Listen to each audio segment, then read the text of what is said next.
Dobrý večer, vítám vás v kempu a rovnou přeskočím do angličtiny, aby mi Elger rozuměl.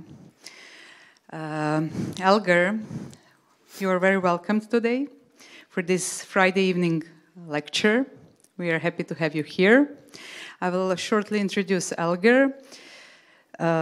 Elger, he is a founder and also senior designer at Carve, carve.nl. He actually accidentally got involved in play many years ago. Should I say the number?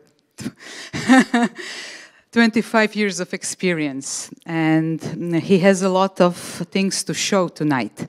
But what is very inspiring and special about Elger's and Carve's work is that they have a cross-disciplinary approach. And in their approach, they are trying to design urban spaces from the perspective of play. So you will be seeing a lot of spaces for play that are at the same time public space, which is very unique here in Czech Republic. He also has proven to anticipate on actual demands and trends. So the result was the extending beyond the relevance for urban spaces for children and youngsters alone. He handles design tasks in a very integral manner. He is very easily switching between different scales and disciplines. And due to his unconventional approach and the distinctive ideas on designing, we have the chance to hear you tonight, so I just leave the word to you now. Thank you. Okay, thank you. Thank you for the nice introduction. Now I have to prove that it's all true. My name is Elger Blitz. I'm from Amsterdam, the Netherlands. Very often I have to explain where that is, but probably not over here. But first I want to show this because this is the people that work at Carve, and to be honest, most of them are not working, or not most of them, some of them are not working there anymore, but it was the latest picture. But I always show this because it's not me, it's the studio. Without them, I'm nothing. Part of them is designers from different disciplines, part of them is also engineers from different disciplines, because we actually want, what we dream of, we also want to build. And we don't only want to make concepts, but we want to realize them. And this is how we still see ourselves. We try to, when we approach a design, we try to think like how children are, surprised, wondering, everything is new. So we dream, and a little bit later we are being confronted with reality, of course, I do understand, but this is how we see us. And this is where we play. I used to work a lot in the Netherlands only, and then things shifted around, and now we are working worldwide. And it sounds very interesting, and I can tell you it's not. Because you're traveling a lot, and in the beginning it's nice, but making public spaces for people is really difficult, and you need to know the stakeholders, you need to understand the culture, you need to understand what is going on. And if you go to China, you don't. Probably in Prague, I might understand a little bit, but we will have already difficulties in the language. In Belgium, I already find it difficult. Challenging, but difficult. So I just put on a few projects that we have done. They're on different scales, different sizes, parks, skate parks, schoolyards, just to give you an idea of what we are doing. We had a discussion and a conference actually the last 2 days about, a lot was about natural playgrounds. When they fit, we do that too. Sometimes we do a building. Sometimes we even do, and now I have to use the pointer, see if I understand it. This was done for 1,000 euros and a lot of hands. And this is how we play. This is one of the projects we have done recently in Belgium. And I'm going to tell you something about that later on. This is a project at the Design Academy in Eindhoven, which we think is a playground for actually for grown-ups. This is what it looks like at night. And this is a very commercial playground that we did in Istanbul at a shopping mall. That's also the kind of work I have to do. It's probably not my most favorite work, but everybody needs to make a living. And the good thing about this one is actually that it is a publicly accessible playground. It's not for the shopping mall only. The shopping mall here wanted to give something back to the neighborhood because there was a building pit for 5 years. This was last year, actually this year, I have to say, opened in Copenhagen at the new Institute for Architecture, actually, built by OMA. This is on the other side where there you can already see that, is this a playground? Is this public space? Is this somewhere where you can linger, where you can contemplate, where you can watch? It's all. But today I wanted to talk about the Van Beuningenplein. And the Van Beuningenplein is in Amsterdam. And this is a project that is a little bit older. It's realized in 2010. But I had the opportunity actually to evaluate this project because I was asked to contribute to a book called The Active City that was commissioned by the municipality of Amsterdam. In Dutch it's called De Beweegvriendelijke Stad. It's unpronounceable, also for Dutch people. In English it sounds so much better, The Active City. How can we actually keep our cities lively, livable, sustainable? What do we need to do? And the book actually has a lot of contributions. Dr. Bicycle, for instance, with Brummelsuit, it has urbanist office called Oerhaan. It has people that talk about walking in cities, etc., etc. It is an interesting book. You can find it on the internet, and you can go through it. And we addressed tools and elements that are important actually for play, because play is about active movement. Play is not only for kids. Play is what we all do during the day. We do role play now. I talk, you listen. And then you ask questions and I listen. That's a form of play already.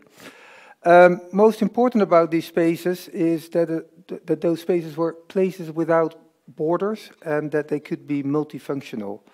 We usually only program for one thing. It's a soccer court or it's a playground or it is even this void urban area where everything can happen and everybody is invited and then nothing happens.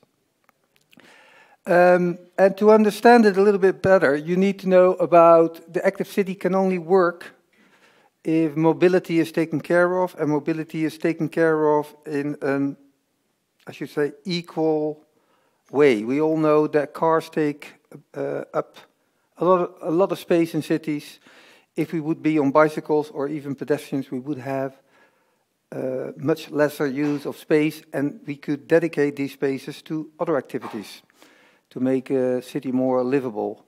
And then next to it, there's something about how active do you need to be at a certain age. And this is something that comes from the health department in the Netherlands. This is the minimum amount of active activities that you need to do during the day. And most people don't even do this. And bringing that back to spatial justice, how does that relate to age groups in a city? Well, I took Amsterdam with the last presentation. I took Prague, that is 1.2 million. Actually, I noted that we are a little bit, no, we have the same amount of children in the city percentage-wise. That is approximately 15%.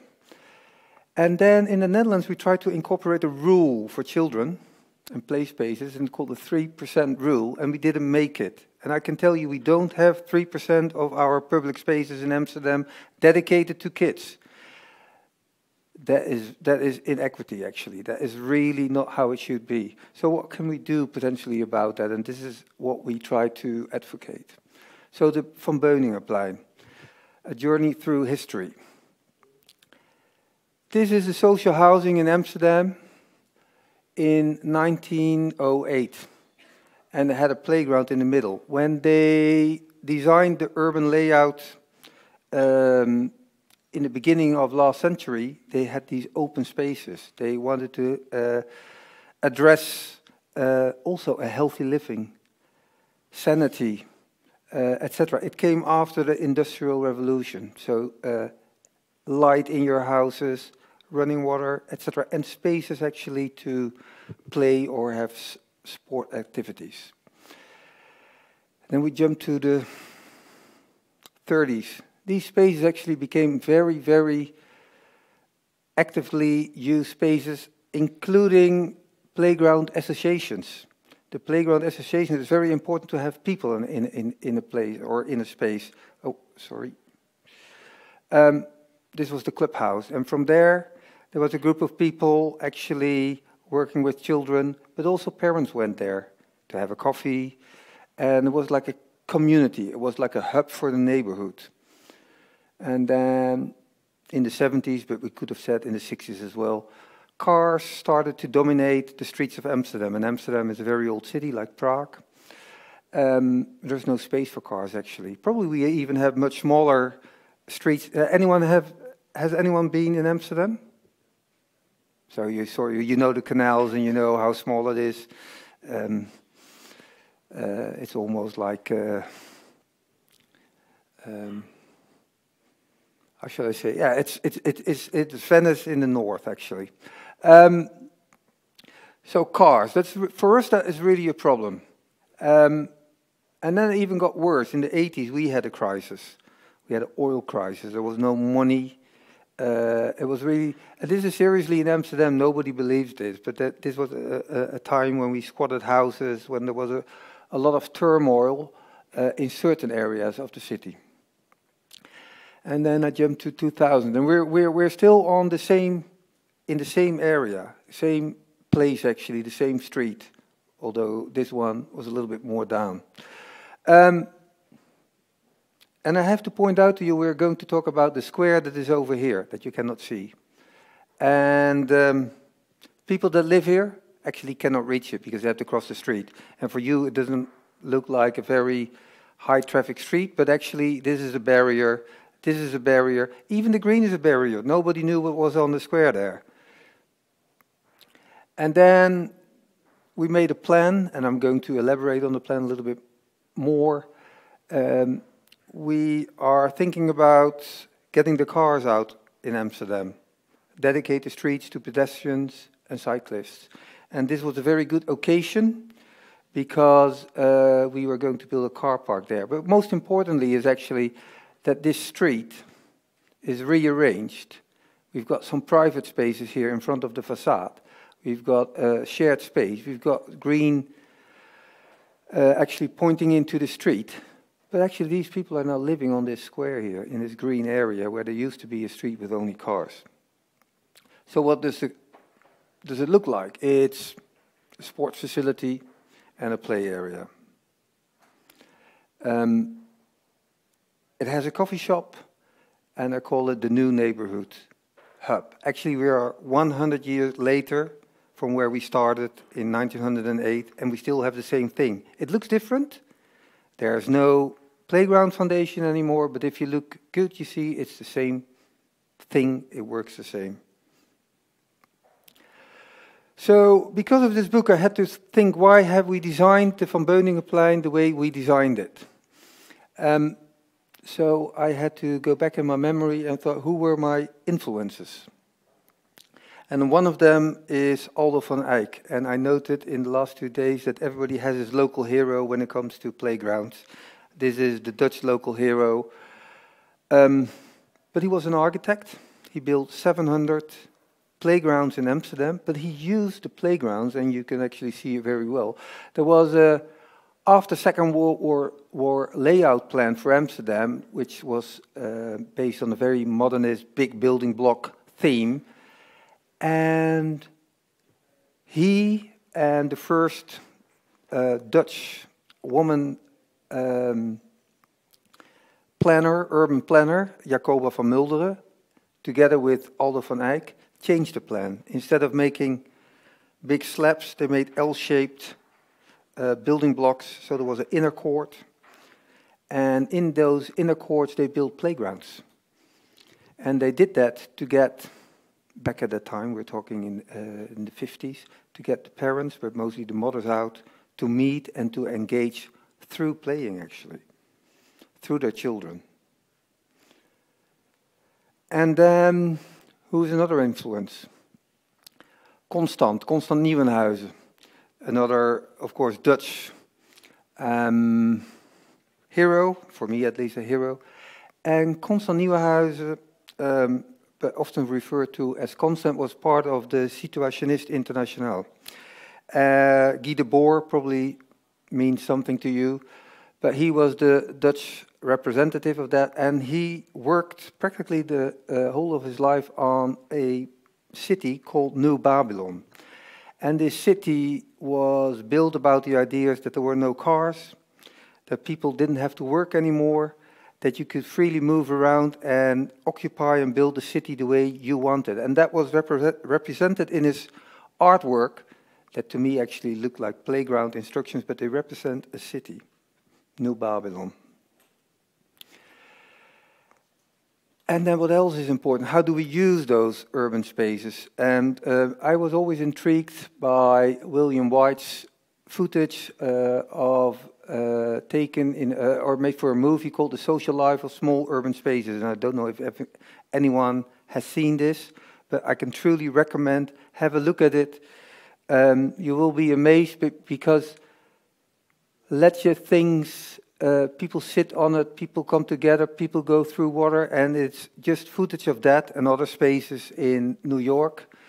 This is Rockefeller Center, and you see how people flock and gather through these spaces, and it's very, very interesting. And the last, not the last one, another one, and this has to do with designing the Van Beuningenplein, is Beatrice Colomina.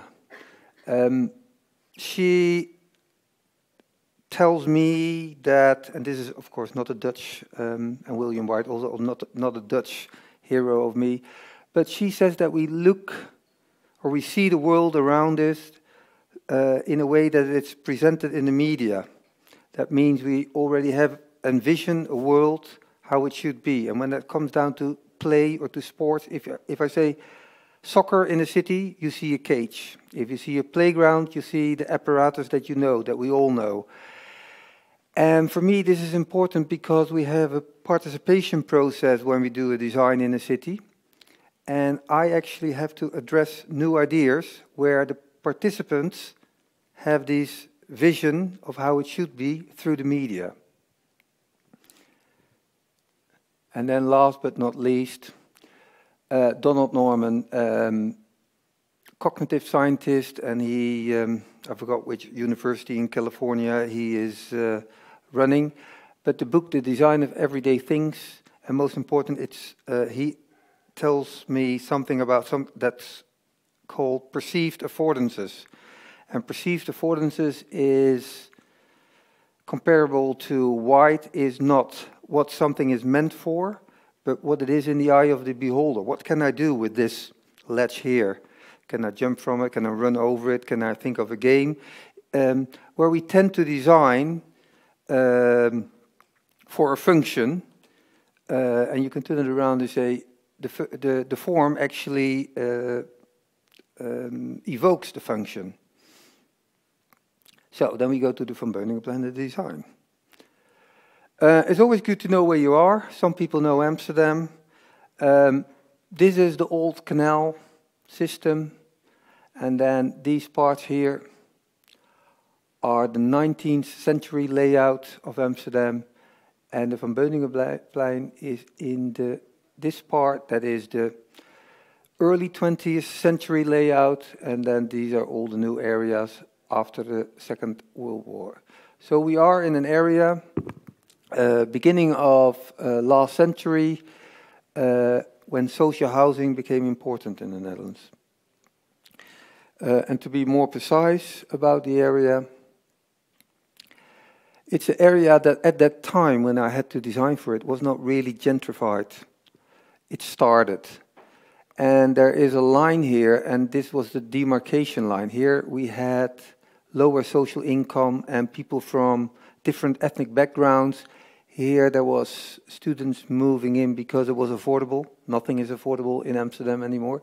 And you also need to know that here was a big park called the Westerpark by Gustafsson Porter, and that didn't attract the people from this area. It attracted what we call our kind of people, the people that are living the modern city life, and not so much the people that lived in this area. So this is an aerial image of the place, so you get a better idea of it. And we're talking about this plot here, and you can see here are the streets around it. Here was the club building.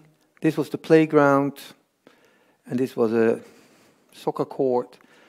And around it were poplars, and there was a lot of shrubs actually, and it was not used at all. Actually, it was really scary to go in there. Nobody knew. Sometimes there were a group of youngsters there, but it wasn't used at all anymore.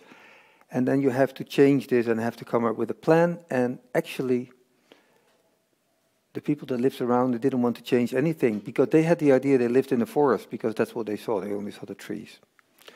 But eventually, we persuade them together with the city, lots of discussion, participation, etc. And mainly because we could take out all the cars. This was actually the whole trick of the neighborhood. And you can ask me, why could we take out the cars? Why could we build a parking garage underground there? Because this district saved all the money that they gained from the parking meters, and then they put it here underground because they wanted to have a area in the city where you, as a kid, have actually access to these spaces, where you can move autonomously. Very difficult word for me to say. What you also, notice is that the garage is actually built in between the trees. All trees were kept. This was a demand from the neighborhood. And we happily spent a lot of money of that because we kept the green architectural curtain around the space. So the plan, quickly. We saw already a picture of this. The plan is about having these semi-public spaces in front of the facade so that people would move out, put a chair there, have a look over the square. Then we have this green barrier around it, but with lots of accesses, but also with ledges where you can sit on. And then we had 3 buildings, and the buildings were done by concrete associated architects. And this was the new clubhouse. This is the coffee shop with a place for a play manager, and this is only for machinery and ventilation. So how does it work? At first, we look at it in this way. This is how people see it at first. We've got the sports area here. We've got a seating area here. Probably we'll also have a seating area there. We have this in-between zone in front of the coffee shop, and we've got the playground here. So far, this is how we usually actually design these spaces, based on a program. But for me, this is where it becomes important. It's about the transitional zones. It's not about, everybody knows that's a soccer court, but what's happening here? What's happening here? What's happening there? What can happen here? What's happening here? If you look at it in this way, you will see there's many more opportunities for a space like that than we usually think of. It's not just a soccer court or a playground. And we are actually here combining sports and play. And I noticed the guy on with the skateboard. He will see the affordances there. And we did that on purpose, of course. But it's all about borderless spaces. What does it mean, borderless spaces? We don't have fences. Yeah, we have some small fences there to protect the green because that needed to grow. I'm going too fast. People just walk through the playground. There's no routing in the playground. People sit on edges, but this is also for playing. Everything is mixed here. So we actually try to design what we call unexpected possibilities. Of course, you cannot design that, but at least you can give it a try. You can give it a try by incorporating elements that people don't expect. And it's interesting to see, here's people playing soccer, here's people having a coffee, there's people sitting, here's this little boy trying out a skateboard, probably in the beginning stages. But what we also try to do in designing this is actually integrate architecture and playground.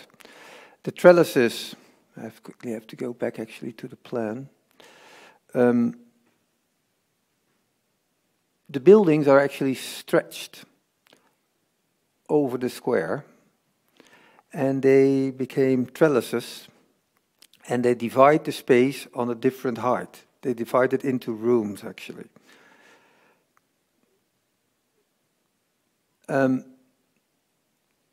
So people feel real comfortable sitting here. They have the idea of sitting in a building, but actually they're sitting outside, and you can just go through it. And on these trellises, we actually integrated playground equipment, but more important about it, playground is always about age groups. But nobody can tell me who this is for, and this is more interesting because it can change over day. Actually, the affordances of this installation is about who will occupy it during what part of the day. You will see these very little kids probably Monday morning, but you see grown-up girls, or grown-up, I have to say, juveniles, probably at the end of the day, talking there. Small children might see it as a climber, they might see it as a place to sit. Then you can question, is it for children or for parents? Because normally we divide everything. We build this stage here with steps. And the good thing about it is that it doesn't look like it's for seating. It doesn't look like it's a stage. Nobody knows what it is, so you actually find your own way of using it. And everybody recognizes when you have a bench and you walk over it, or you grind on it, that they go like, oh, that's not what it's meant for. We have built something here that is meant for everything, for what you can think of it. Plus, we try to incorporate smaller spaces, because sometimes you are with a little group, like this father with his 2 children that has occupied the seating in here just for that moment. We shouldn't also forget that all these ledges and steps are also interesting for people that just want to have a look at it, want to look what is happening there. Those are not pre-designed seatings at all. It's just this guy is just overlooking the space and enjoying himself. Like when we sit on the terrace and have a beer, we look at other people.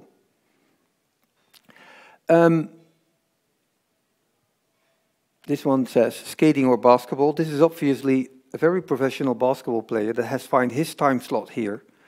And he has no problem with the skaters there or with other children. In the meantime, the basketball court is also a water feature. It's not very often as hot as in Prague in the summer, but sometimes it's just turned into a splash pad. And this can all be combined, and it can all change, and depending on the user groups that are there on a certain time during the day. Actually, this space has no fences at all. It can also be used for a festival. So there's also festivals being organized there. So, playground and neighborhood hub, that's what I want to say. The playground can actually be a catalyst here for a whole new square that can be used in a very active way, in very different, by very different user groups. Nobody can say it's everybody's square actually, and everybody finds his place and position on it. And although it looks totally different, and this is how I started, in 100 years, there's not much change. It has a different view, but it is a very active space in the middle of a neighborhood where people of all ages come and where people of all ages and all user groups can find their way, they can play, there is water play, they can have sports, they can skate. All edges are not, you have skate stoppers, you know them. It's the worst thing, you know, these pins on granite blocks so that you cannot use it. Well, everything has a steel edge. We want them to use it because it contributes actually to the quality of a place. What is also important that there are so many user groups, soccer players, basketball players, skaters, beginners, scooter bikes, toddlers, and so on, that they all have to deal with each other. Like you have to deal on the street with a tram, with a car, as a cyclist. So it's also a shared space. So actually, instead of catering for the programmed areas, we over-programmed it, and everybody can find a space here 24/7, all year long. So this was about the Van Beuningen plan. And now I want to show you one more project. And I chose this one because I know nothing about the Czech Republic, actually. But I do know that you had a lot of coal mines, and that they, actually recently, are closing down, or probably are closed already. And this project is a project, and it is not this project, in Belgium, in a former mining area. And I did a presentation in Sicily, and then I discovered this. I didn't know about it. Actually, I should have known about it. And it's the monument for Ghibellina, from Alberto Burri, artist, Italian artist. And actually, what he has done, he has covered, there was a village called Ghibellina that was wiped away when the Etna volcano erupted, and he covered up the city completely in concrete to remember this tragic event, but also hiding it. So it has some sort of a double meaning.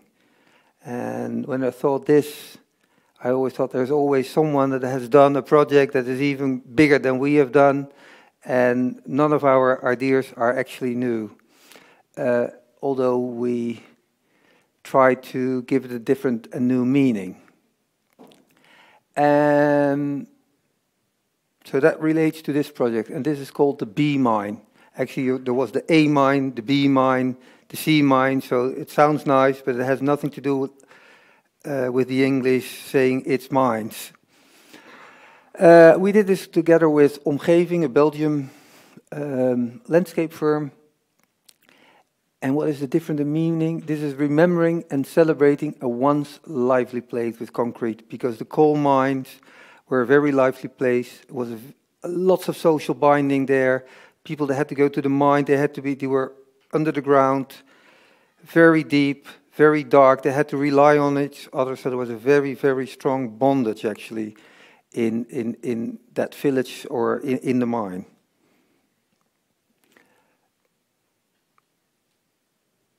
But what happened, and I hope it's not happening in the Czech Republic, but we can wait for it to happen. These areas, there's no activity anymore. The mines were the main income actually of the most people that lived there, either from maintenance or from mining or food, but all related to the mine workers.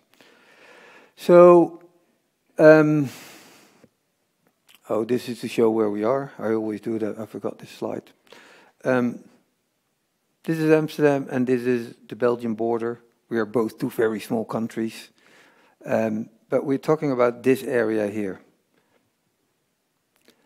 And this area is a whole band of, or bandage, I could say, of mine areas where we all have seen the same thing. They become very deprived areas. The mines were shut down in the 80s of last century, like they were shut down in the UK, also in the 80s. And something needed to be done. This is what the landscape looks like. It's actually very flat.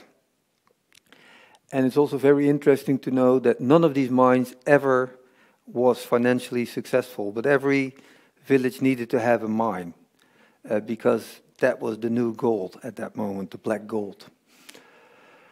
A very huge complex, very huge. It's, I think the highest part is 70 meters high, and this was in full action last century. And then it looked like this, and it's so big they don't know what to do with it. Actually restoring it, refurbishing it is so expensive they cannot do it. But they have thought of strategies how to renew this area, how to reactivate this area, how to make it economically sound again. One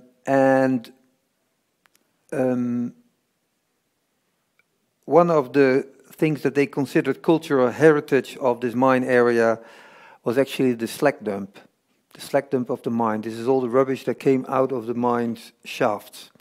And actually these hills are very dangerous because they have, if you excavate them, they have fumes, they will explode. So they put a layer on top of it and they leave them as they are, but they are the Dutch mountains, or in this case actually the Belgian mountains, because as I said, everything is flat where we live. For us this is really truly a height. I know what I'm saying because you can ski here, we can't. This is actually rewarded with a prize for the best urban regeneration project. It included a museum, it included I think there's going to be a shopping mall also. It included new housing, a diving tower. These were all activities, and you might have seen the park in Duisburg to revitalize it and actually to stimulate tourism. And you can say whatever you want about tourism, but in this case, and you know, Prague is like Amsterdam, you're flooded with tourists, but nobody was coming here, and now they have a reason to go here, and lots of design companies were involved, architects, landscape architects, planners, engineers, etc. So what was our plan? Our plan was actually, and this was a competition, was to, and the competition asked actually for a monument and a playground. And then I thought 5 parties got selected, and in the end we won a competition. And I don't like competitions because it's actually taking you lots of time, and nobody is paying for it, and then very often nothing happens with it. But in this case we won, and it was also executed. And why was it executed? Because it was a design and build competition, so we had to have the contractors in, and once they selected us, they couldn't change the plan anymore. And I see lots of young people here, and they will maybe not know, but very often you have a competition or prize-winning plan, and then you water it down because the municipality wants this, the client wants that, and in the end you have nothing. And here they had to stick to the plan.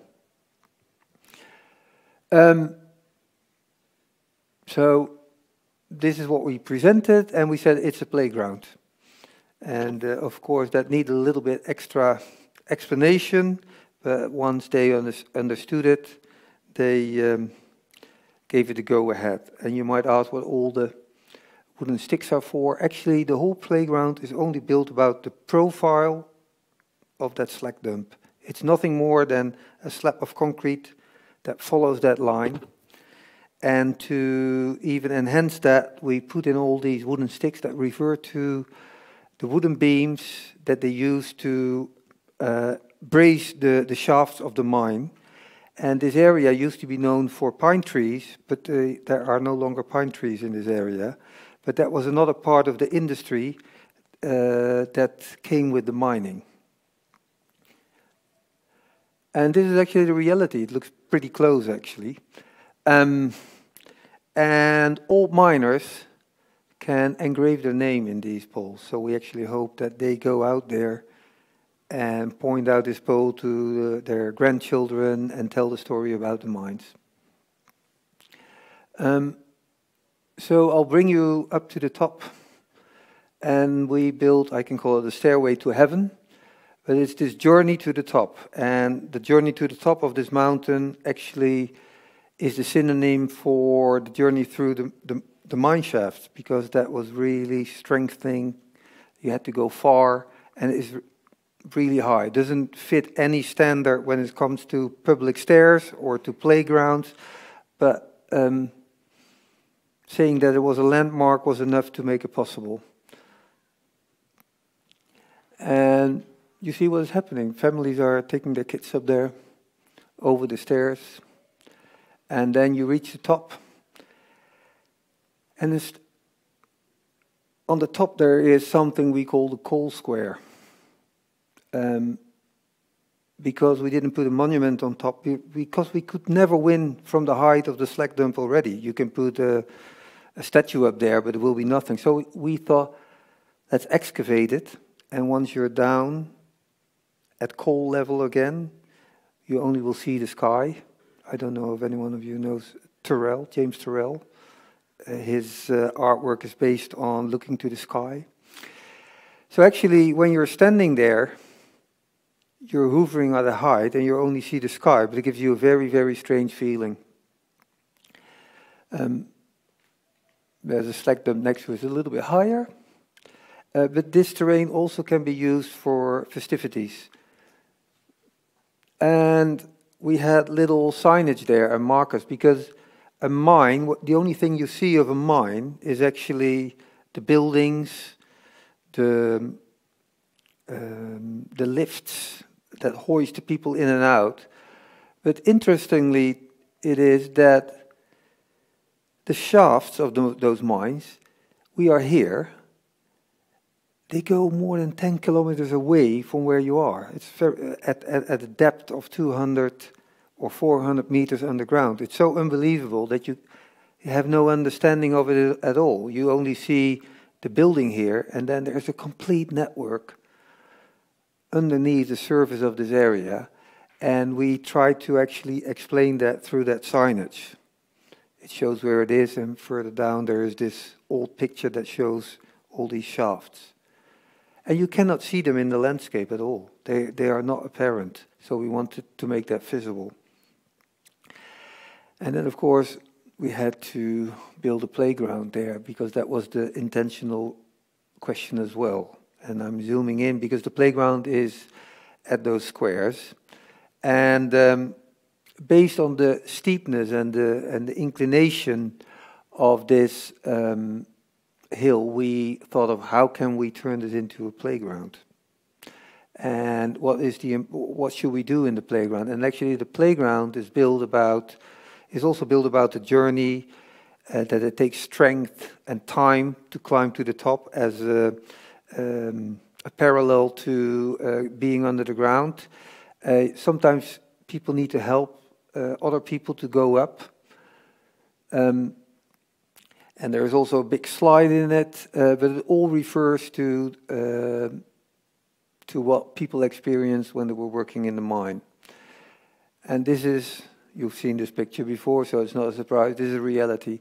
And we had a discussion the last 2 days about standards and safety, etc. And people asked me, how can you do this? Well, this is all within a standard. You can do much more than you think. You probably also have to work with standards, building codes, etc. And I find it interesting to look at those things or the constraints of that as input for what can I do with it, rather than how does it limit me. And again, it's a very adventurous way to the top. And believe me, not only for children, also parents are really, or grown-ups are attracted to use this. We also talked about affordances in the other presentation. You see what children do with this. They find many ways. They're spectators. There's a huge slide there that you can use to go down. And there's more grown-ups using this actually than children. And so you are here at the top. The struggle to the top. Lookout platforms, which is also the end of the slide. It all is integrated and comes together. There's not one thing that you can depict as that is a playground or that is a stair. But what is the importance from this project for me? don't call it a playground, I call it a monument for camaraderie, because what happened in this area, and I have no idea how that relates to the Czech Republic, we've got all these Turkish, American, Moroccan people, Greek people coming in to work in the mine. And we also had the local population, the Belgian people, and they were each other's best friends. They worked together. They were, we call it compos. They went together in the mine. Their wives were waiting for them, anxious if they would come up. Children saw all their fathers with black faces. They were each other's best friend. And now, when the mine has closed in '87, they have become each other's enemies. There's a big separation in this community. On the one side, you've got the Belgian people blaming the Turkish and Moroccan society for stealing their jobs. The Moroccan society and Turkish society feels really bad because they only have, we call that Giro, food places, and are not. They are seen as the enemy. They feel as the enemy. They feel as intruders, and it's unbelievable. This is only in 30 years. And what I do hope is actually that on this mountain, and we can now start this movie.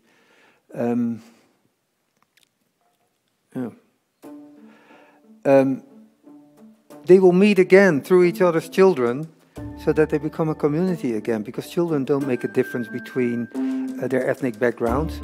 They actually learn this when they're older. They learn this from their parents, and hopefully this contributes to a new community in Beringen in Belgium.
So that was my story for tonight.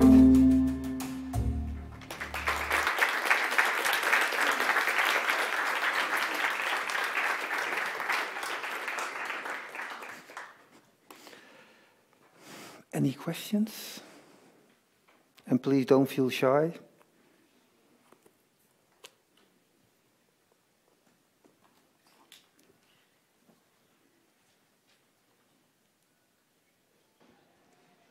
I do have a question. You have a question. Let's start with a question of mine. Really impressive work, Elger. Really thorough, also in the background story and the history of the place, and it is very site-specific.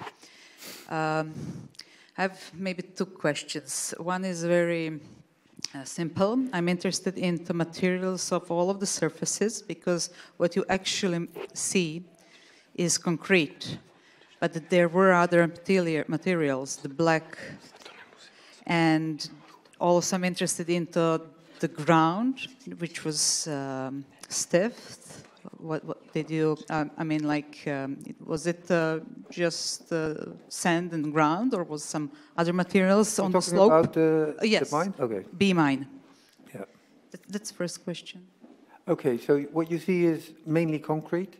Actually, it's charcoal concrete, but it looks very white. The patches that you see with the dark material is impact attenuating surfaces where we couldn't deal with the concrete because the falling height was a little bit too high.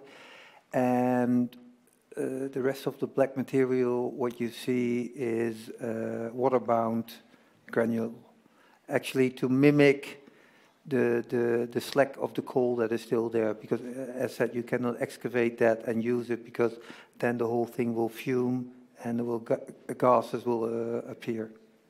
Right, thank you. And the slide, and the slide? The slide is concrete. Really? Yeah.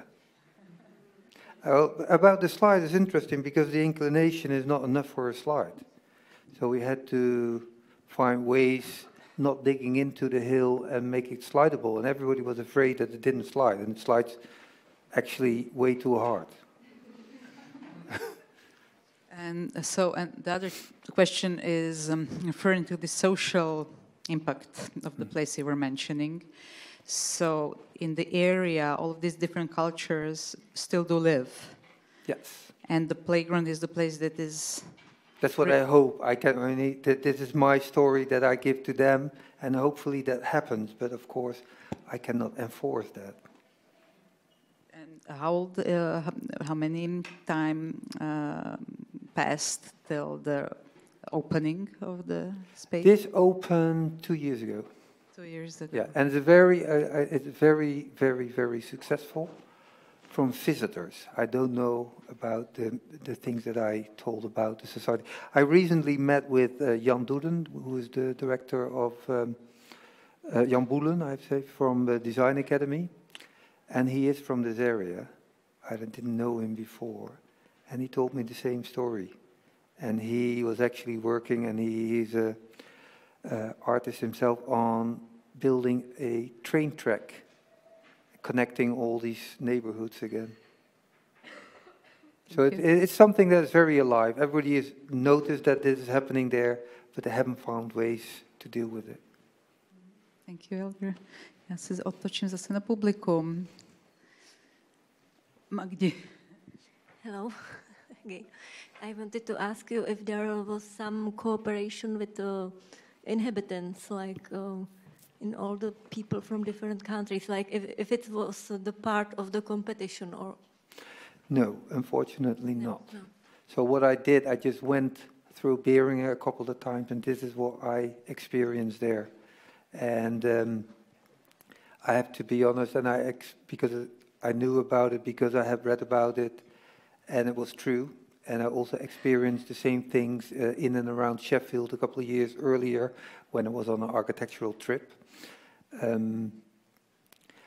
So for the B mine, there was hardly any participation. This was all money from the Flemish government, the tourists, the Board of Tourism, and a few developers, because they, as said, they want to have a new input in this area, because I don't know if any one of you have ever been there, but it's really, really deprived, really.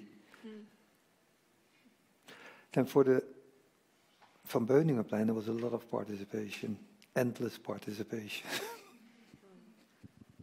There was a question. So hello, maybe I would like to ask, thank you for inspiring lecture, but you showed 2 projects from Europe. Yeah. And I would like to ask, how does it work in other countries? Maybe China or South Africa? I mean, South America. Okay, I will take both. Mm-hmm. Thank you. I was invited, okay, first of all, in Europe and moreover the Netherlands, we mostly work for municipalities. And municipalities work for us. Where in overseas, it's very often developers. They have a different reason of doing something. Like in China, I worked on a project called Clearwater, no, that was Hong Kong, but it's a good example. Clearwater Bay Road, that is a country club. Are you all familiar with it? Okay, so that's a gated community. And that is only for the rich and beautiful. And they have this playground, and they even have this edible garden, and they have, but it's also Disney World, in a sense. And it's not really, you know, I'm a designer, but it also need to have a social meaning, so I sometimes find that difficult. In Hong Kong, for instance, the stretch is 500 meters long, and they had bicycles there for the people that live there. So they could bicycle 500 meters, and they could tell everyone, look, we worked on sustainable mobility transport on our premises. it's nonsense. Then Brazil, and that's why I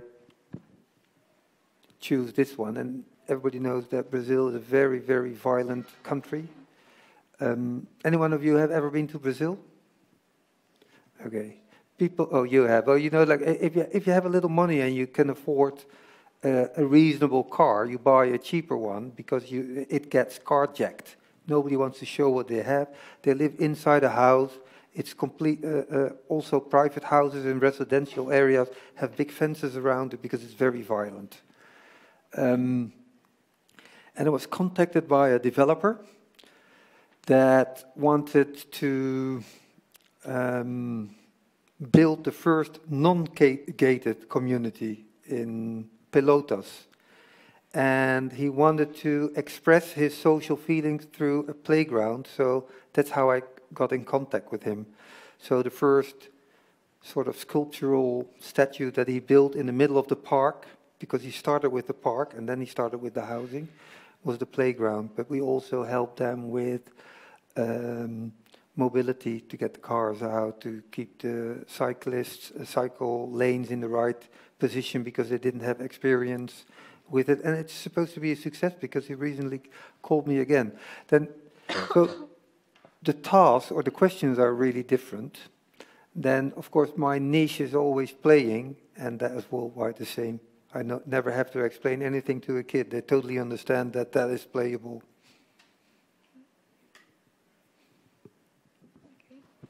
So thank you very much. I want to ask that you showed us your team, and my question is if there are also children psychologists or teachers who you work with, or if you also use when you're designing such teaching methods or something like that, or psychological methods for children. Sometimes. Most, I have to be honest, most of it is intuition, because we all have been kids. But I did something for the Nortec Museum in the Netherlands, and then we brought in an environmental psychologist. We worked on things for disabled people, where we worked together with physiotherapists, teachers from that school, educators. It really depends. With all projects that you have, it always depends on the project. It's not that we have it within our team. We did have a pedagogist in our team, and she was also an architect, but then she moved to Egypt, unfortunately. Ještě nějaká otázka? Mě zaujala vaše otázka, velmi dobrá otázka. Elger, I have another one to follow this question is, do you have an example of a playground that was actually designed with the help of kids, really engaging kids in your, even a small play spot somewhere in the neighborhood? Or? Yeah, in the small images, I pointed out one saying we only have 1,000 euros and a lot of hands. There's an area in Amsterdam called Nieuw-West. And that is also an area that used to be cheap. Again, nothing is cheap in Amsterdam anymore. And to assist there was an old school building that had a couple of clubs in there that were using it, and together with them, we designed a park on the schoolyard, and that involved children, grown-ups, everything, and they built it. The other project, and there's also there, and this is a funny one, we were once asked to do an adventure playground near Amsterdam. And Amsterdam is more grounds. It is, we're under the sea, so it's like a swamp. But a swamp is really good for vegetation. It grows very lushly and abundantly. And what they had done there is they took out all the vegetation. They put a layer of white sand on it, and then they invited us to do an adventurous playground. So what we did is we brought all the school kids, and excavated it again, made a hill of it, and said you have to wait now for 1 year, so all the vegetation will come back. And we put up a sign said playground, so they were allowed to go there. Thank you. Ještě výzva do publika, jestli nějaká poslední otázka. Maybe if you want to ask a question in Czech, and I think that Mariana is happy, would translate it for me. Samozřejmě. Samozřejmě, jestli někdo chce se zeptat i česky, je to možné a přeloží se to. So I think, Elger, we are all impressed and just need to absorb it. Thank you. Okay, thank you so much for having me. It was a big pleasure, and hope to see you somewhere again.